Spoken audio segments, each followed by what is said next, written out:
Hi, I'm Miss Fowler from Ruishton School. Today I'm going to be reading a chapter from The Explorer, our class text. I've been really missing reading this book to the class, so I hope you enjoy this.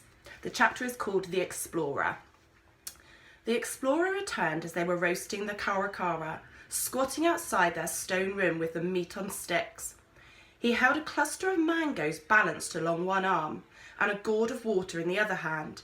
They didn't hear him until he was very close. Con jumped and dropped her hunk of bird in the ashes.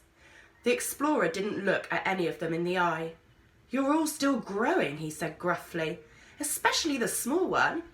It occurred to me the bird might not be enough." He flushed as he set the gourd down next to their fire, dropped the mangoes in Max's lap and turned on his heel. Fred jumped to his feet. "Please, just a minute. We wanted to ask, what is this place? Do other people know about it? Do you live here alone?" "Why, were you hoping to throw a garden party?" "I meant, do other people ever come?" "Sometimes people pass by this place, yes." The Explorer squatted down, took Max's meat, which had caught fire, out of his hands and shook it until it went out. He balanced it in the tips of the flames. None of them stay long. Some are travelling long distances, tribespeople, people whose ancestors lived here. They usually stay a few days. He twisted the chunk of bird in the tips of the flames. Juice dripped from it onto the fire. "But yes," he said, "in short, people do come." Con and Lila exchanged delighted glances. Backer, who was usually full of energy for a sloth, waved one claw in the air. "Would they help us?" asked Lila. "Could they take us with them to Manus?" "They might, very possibly. It depends on the people." "How often do they come?" asked Fred. "Oh, every few years." He blew on the meat and handed it to Max. "That's ready." Fred saw Lila and Con sag. They each looked a little more tired, a little older. "Years," said Lila. "Our parents wouldn't be able to wait that long." "No, I had imagined not," said the Explorer. "But in that case," began Con, "couldn't you—" She stopped as the vulture flapped out from behind a stone pillar and came to rest against the man's knee, eyeing her meat. The bird ruffled its wings at her and cawed. Con held her food closer to her chest. Lila took up her words. "Could you help us get home?" The Explorer gave them an appraising, sharp-edged look. "Perhaps." "Perhaps," said Lila. "I could point you towards Manus. It's a month walk, or a week and a half by canoe. I could give you some provisions and a map. I might come a short way with you. I will have to see." Lila's eyes lit up. "That would be absolutely "But," said the Explorer. "But?" Fred held his breath. "You have to swear never to speak about this place. Never to tell that you saw a city in the jungle. More than swear, you will have to prove to me that you will not." "What?" Fred stared at the Explorer and then past him, across at the stone landscape sprawling green and yellow and gold, away from them into the jungle. "Never tell about all of this? Why?" "Or about me, ever. All of you, including the little one." Fred searched the Explorer's face for evidence that he might be joking. "But my father will ask where I was." Fred had already imagined the conversation they would have. How he would draw for his father the layout of the city. How he would pace out the distance of the city square and memorize the measurements. How his father would squeeze his shoulder and tell him that he had done something remarkable. He had imagined his father telephoning his friend from Oxford, who worked at the Times. He had imagined his father's voice. "Tim, listen, my son has done something extraordinary." The man was watching him, and his face was not sympathetic. "It is very likely," he said, "you will have to lie to him." "But no, the whole point of explorers is that they tell people about what they found. That's what explorers do." "Exactly. So, And I am not an explorer, I am a man who happens to be here. But people have been talking about a place like this for hundreds of years, said Fred. You have to let everyone know that they weren't just stupid old men with mad theories. They were right. Why do I? Because if this place does exist, it means they weren't fools. It means they were heroes. It meant, though Fred did not say it, that it was not foolish, not mad to dream of being an explorer himself. Heroes don't exist, boy. They're inventions made up of newsprints and quotable lines and photogenic moustaches. He grunted in disgust. Can't bear moustaches myself. Gross mouth eyebrows, I always thought. That's not true. Men died looking for something like this. They died wanting to prove to the world it existed. People have died for many things. It is not difficult to die. But you're wrong. The world deserves to know. Fred felt his forehead burning. He knew he must be turning red.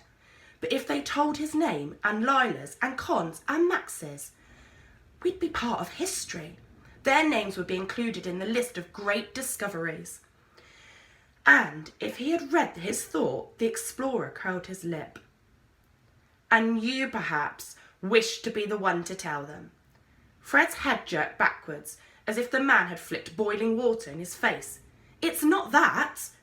The explorer blinked a slow, contemptuous blink. Isn't it? Fred clenched one fist. It would be selfish not to tell, would it? For the first time, Fred realised the others weren't joining in. Con sat looking down at her hands.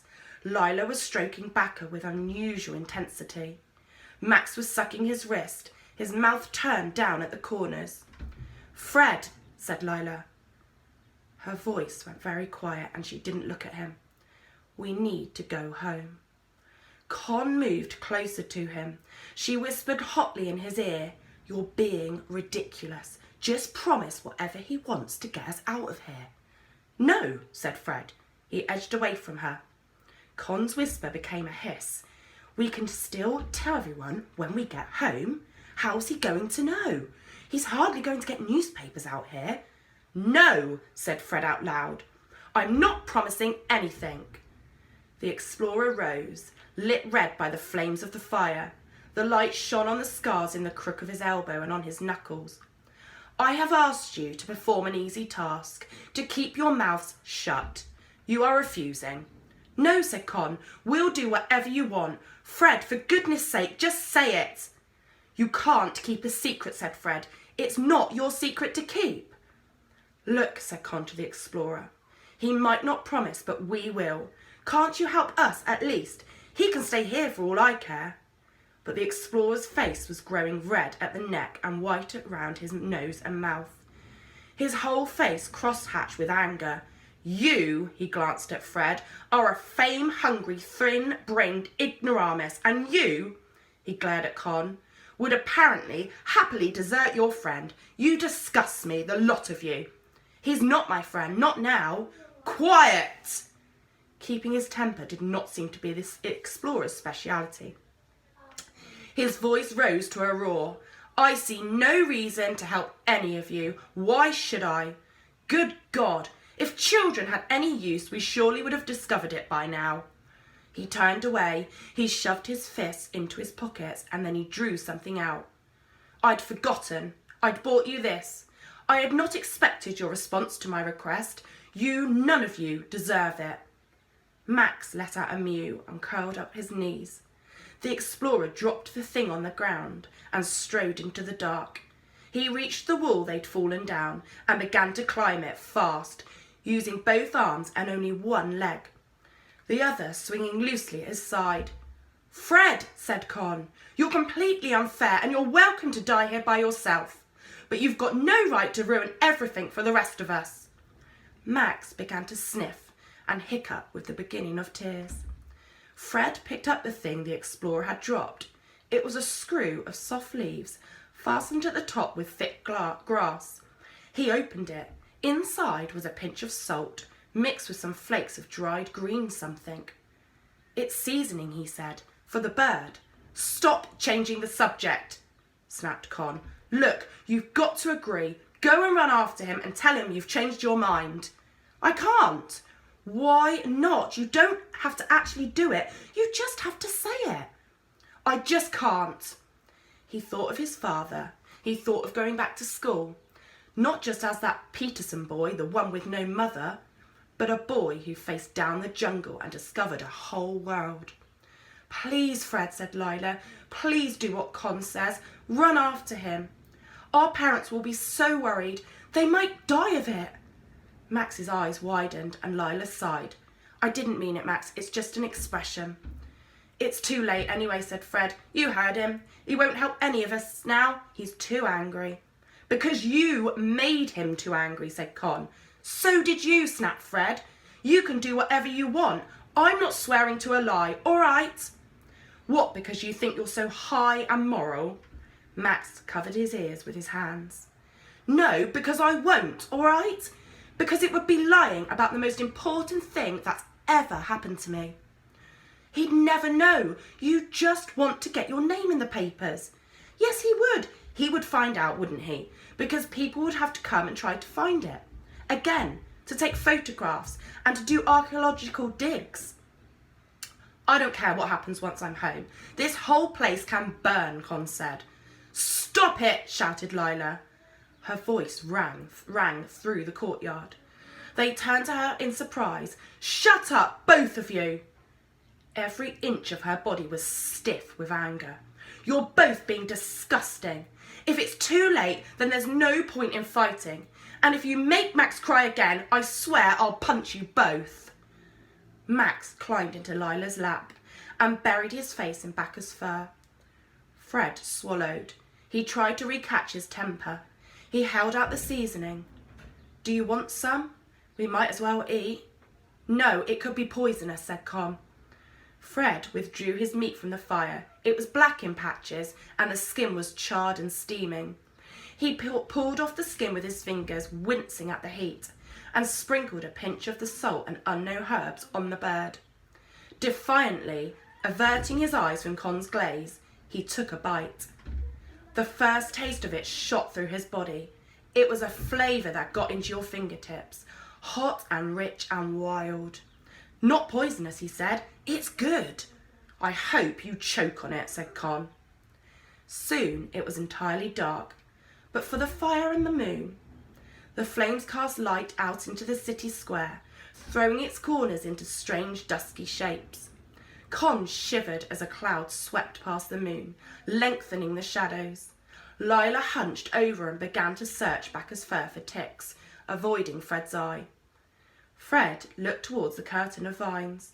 They hung in the dark, a great green sweep of shadow, covering the right-hand corner of the square. What do you think's behind there? He asked. What do you think he doesn't want us to see? I don't know, said Con, and I don't care. She had brushed her hair in front of her eyes so nobody could see her. It could be an animal, said Lila. She glanced up and then away. A panther, like in the Jungle Book. It might be food stores, said Fred. Max sat up. Real food? Why would he keep it there, said Lila. I was thinking there must have been a place for storing food when this city was alive, and it's where I'd keep stores, somewhere almost invisible. Fred looked around, checking the explorer was nowhere near. I think we should go and look. Oh, sure, that's a great idea, said Con. You've already made him so angry he's going to let us rot here. Why not add stealing his food? He could kill you with his bare hands, but I'm sure that doesn't worry you. I wouldn't steal. It would be burrowing. And even then, not unless we have to. What do you mean, have to? If he won't help us, we might have to find other ways. To do what? Said Con. To find enough supplies to start the journey to Manus. Fred gestured around the empty city. There's not much food here. Con was growing red. You do know this is your fault. You said if we followed the map, we'd get home. And then the second you get here, you ruin it. I didn't. Fred could feel his neck and cheeks flushing. I didn't expect the map to lead to a madman with a pet vulture living alone in an ancient city. That's not something any of us predicted. You promised we'd get home. "We will get home," said Fred, though he was fairly sure he hadn't promised. Who was he to promise anything? But he only said, "I want to know. Aren't you curious?" "No," said Con. She swivelled on her bottom and turned her back to him. He could see the sharp thinness of her shoulder blades poking out through her blouse. We would never find out. If he could find food, Fred thought, then it wouldn't matter what the explorers said or did. They could get back on the raft and go looking for Manus. If he could find food, then the chill of Con's anger and Lila's disappointment might be swept away. "Do what you want. I'm not going over there," said Con. "Lila?" asked Fred. Lila had been watching them argue, her head turning from one to another, her eyes growing steadily more unhappy. "It's getting dark. He wouldn't see us. Do you want to come?" Lila hesitated. "I don't know. He trusted us." "But he doesn't. He clearly doesn't trust us at all. He won't even tell us his name." "Please," said Fred. The wall of vines hung like a threat in the corner of the city square. "It's just to look." Lila stared out across the dark square. "Fine, okay, I'll come." "Thank you." Fred jumped to his feet. "Are you sure, Con?" "Very, very sure." "Could you look after Max?" said Lila. "He's not yet figured out how silence works, really." Con agreed, though without much pleasure. Fred and Lila moved slowly across the square, feeling their way in the half-dark. In between the avenue of trees, the ground was smooth, entirely free of weeds and leaves and jungle debris. But on the other side there were piles of stones, two half-circular mud buildings that looked like grain stores, and shoots of growing things springing up everywhere. "What do you think this was?" Fred asked. "I don't know, but if this was the city square, then those statues would be their town monuments. Or maybe they're gods. Like we have lions in Trafalgar Square." At the thought of them, a gust of longing for home swept over him. "Yes, our Papa talks about them, and then everyone would live around the sides of the Central Avenue, or up in the jungle in tree houses. That's how I'd do it anyway." "He's crazy to tell us to keep it secret," said Fred. "It's amazing. It's not like anything I've ever seen in my life." He glanced at Lila from the corner of his eye. "He can't keep it all for himself." Lila didn't reply. She only stared fixedly ahead. There was the sound of footsteps running behind them.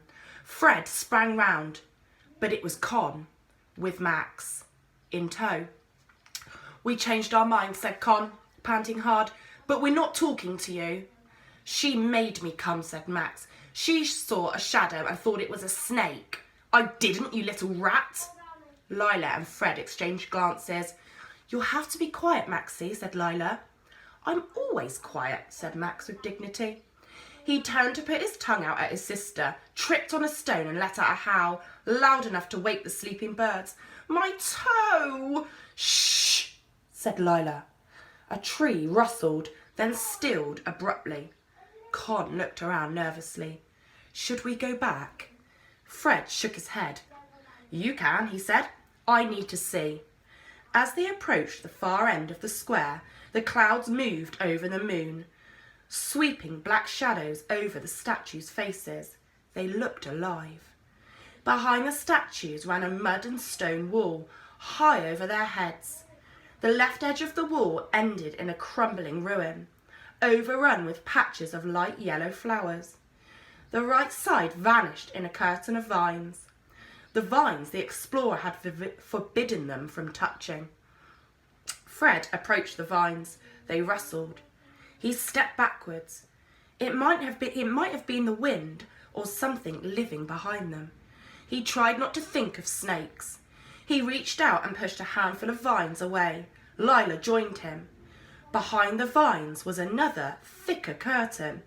They seemed plaited together like wickerwork, woven so densely Fred could barely fit a hand through the green mass. He pushed both arms into the vines, elbow deep, and tugged. There was a flash of colour amid the green. Then the vines fell back. "I can see something," he hissed. "Shh," said Con. "What?" asked Lila. I don't know. A piece of yellow. I can't see it anymore. We'll have to cut the vines, he said. He took the knife from his pocket. No, wait, said Con. I don't know if that's a good idea. It is, said a voice over their head. An exceptionally bad idea. Fred froze.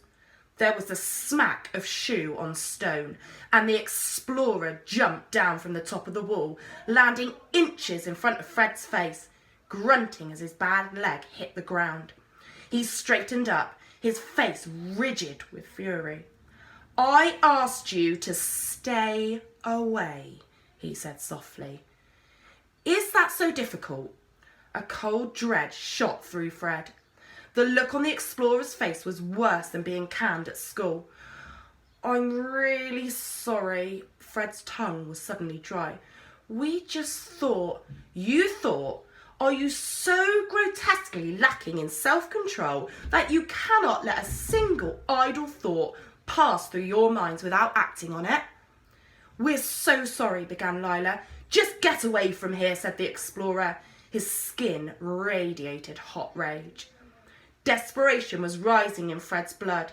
He could see Max shaking with fear. He stepped in front of him. We weren't going to take anything, he said. He felt the burn of the lie flood through him and stumbled over the words. We just needed. I said go. Just go. It was my fault, said Fred. It was my idea, not theirs. I don't care whose idea it was, the explorer pulled the knife from his belt. He pointed it at Fred's chest. Go to bed. If I ever find you anywhere near the vines again, I'll cut off your fingers while you sleep and fry them in banana oil and feed them to the vulture for dessert. Fred turned and led the way back down the centre of the boulevard, shame pulsing in his chest. Even Max didn't make a sound. The end.